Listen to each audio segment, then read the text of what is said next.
15 দিনের মধ্যে যদি না হয় তাহলে 15 দিন পরে আপনারা চলে যাওয়ার জন্য সম্পূর্ণভাবে মানসিকভাবে প্রস্তুত থাকবেন। 15 দিনের মধ্যে এখান থেকে চলে যেতে হবে। নো এক্সকিউজ, কোনো কথা শোনা হবে না। ঢাকা বিশ্ববিদ্যালয়ের সূর্য সেন হলে হঠাৎ যেন এক ঝড় বয়ে গেছে। নতুন নির্বাচিত ভিপি মোহাম্মদ আজিজুল হক ক্যাফেটেরিয়ায় ঢুকেই ম্যানেজারকে উচ্চস্বরে ধমক দিয়ে বললেন, 15 দিনের মধ্যে এখান থেকে চলে যেতে হবে। নো এক্সকিউজ, কোনো কথা শোনা হবে না। তার এই কথাগুলো মুহূর্তে ছড়িয়ে পড়ে সোশ্যাল মিডিয়ায় এবং মুহূর্তে ভাইরাল হয়ে যায় পুরো ঘটনাটি।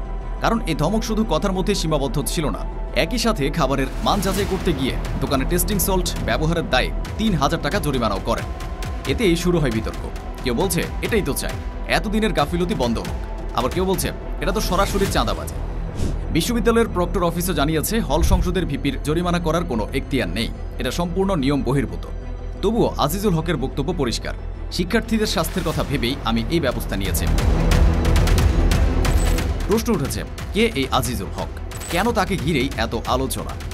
আজিজুল হক চট্টগ্রামের বাঁশখালীর সন্তান।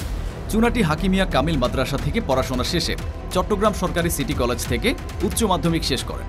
এরপর ভর্তি হন প্রাচ্যের অক্সফোর্ড খ্যাত ঢাকা বিশ্ববিদ্যালয়ে। তিনি মাস্টারদা সূর্য সেন হলের ছাত্র এবং institute of education and research বিভাগের শিক্ষার্থী।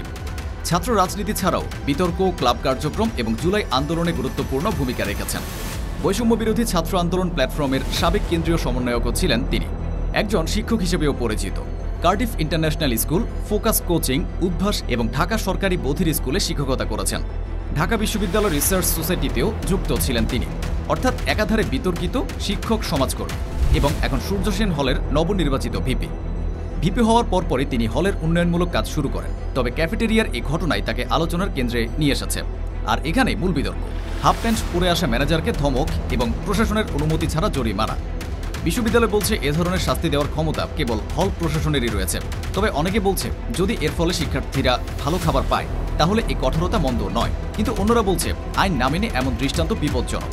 একই ধরনের ঘটনা জহুরুল হক হলেও ঘটেছে, যেখানে জিএস খালেদ হাসানও জরিমানা করেছিলেন। তবে সেটা হল প্রশাসনের মাধ্যমে হওয়ায় বিতর্ক তৈরি হয়নি। সব মিলিয়ে সূর্য সেন হলের নতুন ভিপি আজিজুল হক এখন এক ধাঁধার নাম। কেউ বলছে কঠোর কিন্তু দরকারি, আবার কেউ বলছে নিয়ম ভেঙে চলা নতুন ক্ষমতাবান।